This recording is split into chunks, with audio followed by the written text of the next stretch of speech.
Welcome to our lesson on debits and credits in accounting. This is a fundamental concept in Class 11 Accountancy and the foundation of the double-entry bookkeeping system that is used worldwide. Let's begin by understanding the fundamental accounting equation: assets equal liabilities plus owner's equity. This equation is the foundation of the double-entry accounting system. In double-entry accounting, every transaction affects at least two accounts, keeping this equation balanced at all times. Now, let's understand what debit and credit actually mean. In accounting, debit simply means the left side of an account, and credit means the right side. We represent this using a T account, which looks like the letter T. The debit side is always on the left, and the credit side is always on the right. Let's move on to understand normal balances in accounting. Assets and expenses normally have debit balances. That means their amounts are recorded on the left side. On the other hand, liabilities, income or revenues, and capital or equity normally have credit balances. That means their amounts are recorded on the right side. You can remember this with the mnemonic ALLO. Assets and losses are debited, while owner's equity is credited. Now, let's look at the golden rules of accounting.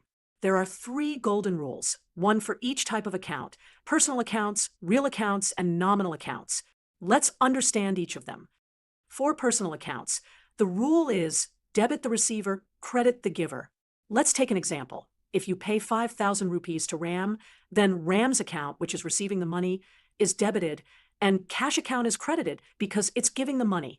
For real accounts, the rule is debit what comes in, credit what goes out. Let's consider an example. If you buy machinery for cash, then the machinery account is debited because machinery is coming into the business, and the cash account is credited because cash is going out of the business. For nominal accounts, the rule is debit all expenses and losses, credit all incomes and gains.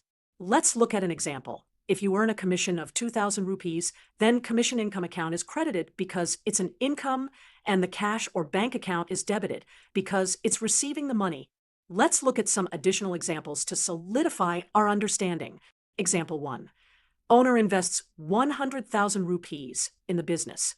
In this case, cash account is debited because cash is coming into the business, and capital account is credited because it's the source of the cash.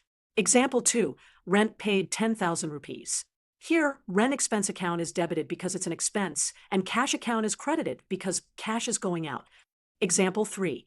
Goods sold for 25,000 rupees cash. In this case, cash account is debited because cash is coming in, and sales account is credited because it's an income. Finally, let's look at a step-by-step process to analyze any accounting transaction. Step 1.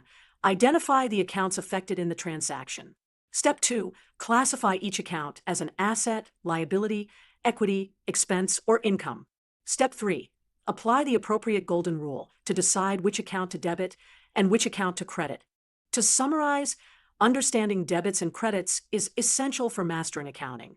Remember that debits increase assets and expenses, while credits increase liabilities, equity, and income.